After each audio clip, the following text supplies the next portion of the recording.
We all love stories. Most people love to read them, but there are few who would prefer to listen. So for those of you who prefer to listen, this is for you. Welcome to the Bible Story. Hello and welcome to the Bible Stories, the home of Bible stories told in an African way and with an African touch. I want to believe that you're being blessed, that you are enjoying those stories, and that they are blessing you. So, I started the story of Esther. We have done a few parts. Today I'm going to give the conclusion of that story. And I hope that you will be blessed. So stay tuned. Let's go to the king. The king left Queen Esther's banquet and he went to his chambers to sleep. But he did not have sleep at night. So he woke up and he asked somebody to read the books of records to him. So this person was reading, and then he got to the place where Mordecai exposed that there were two of the king's officials who wanted to assassinate him. And then the king asked, was anything done to reward Mordecai for revealing that secret? And he was told no, nothing was done. By that time, now Haman had reached.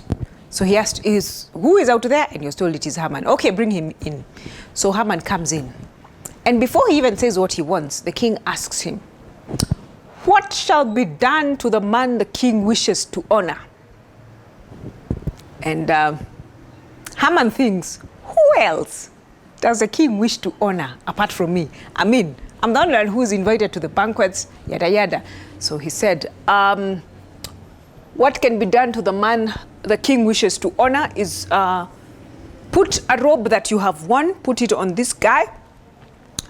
A horse that the king has ridden on, it should be ridden by this man, and then someone should go ahead of him around the city saying, this is what is done to the man the king wishes to honor.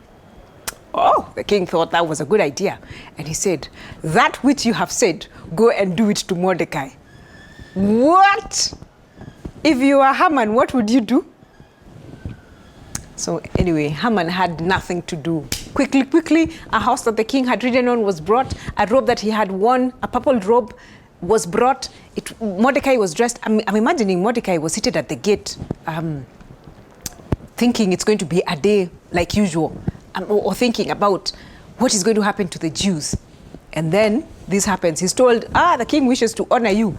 So Haman is walking in the streets of Susa, saying, this is what is done to the man the king wishes to honor. Can you imagine the emotions for both Mordecai and for Haman? Sana for Haman.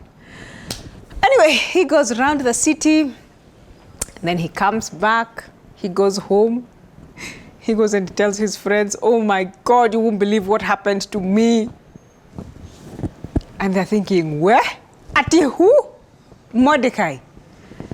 And they're thinking, now that this has happened, man, your downfall has begun. Then shortly before anything happens, the king's eunuchs are here to pick Haman because it was time for the banquet. And so he's quickly whisked. He goes and together with the queen, together with the king, they go for the banquet. And then once again, after they have eaten and taken some glasses of wine, and I think because Haman had things on his mind, he took quite a few. The king said, Queen Esther, what is your petition? Whatever you want, ask, it shall be granted thee, even up to half of my kingdom. And then Queen Esther says, all I want is for the lives of my people. You know, if you'd have said, make these people slaves, that would have been okay. But killing all of them, and for no good reason. And the king goes like, who are your people? And who is this evil person who wants them killed? And Queen Esther says, it is this vile Haman. My people are the Jews. And then as he's outside, now Haman knows he's finished. He did not know that Queen Esther was a Jew. So he stands up to go and jitetea to Esther. But he's drunk. He falls on Esther. And at that point, the king comes in. And the king is thinking, what? He even wants to harass the queen in my presence. And then some officials come in and they say, there's a gallows that he created for Mordecai. We can hang him on it. And the king says, do it.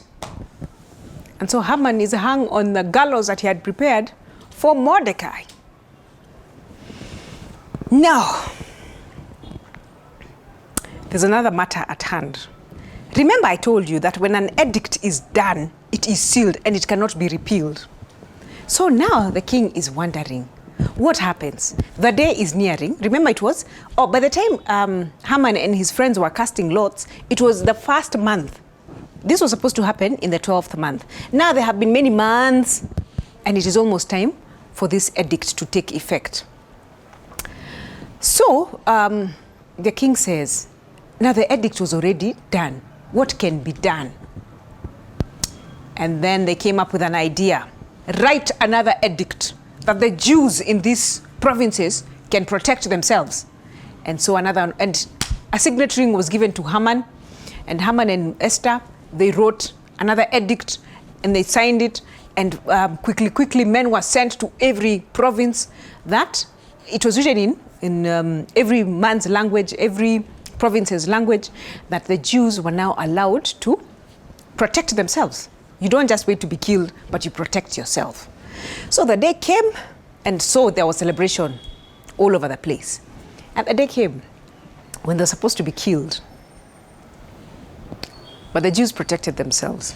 Before this actually happened, people were thinking, these Jews, who are they? Some even wanted to become Jews. Some turned and they decided they were Jews from now on, because now they saw these people are favored. So the day came, and for sure, the Jews defended themselves.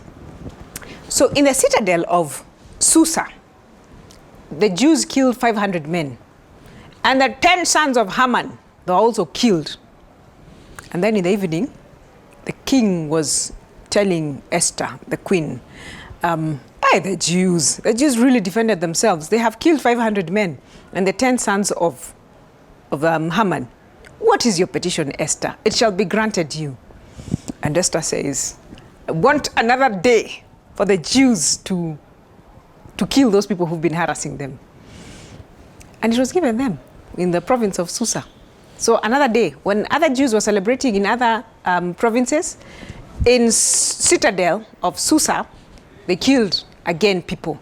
And Esther had also asked that the sons of Haman be impaled on poles, and that was granted her. So again, the people in Susa, they killed people, non-Jews, and the sons of Haman were impaled on poles.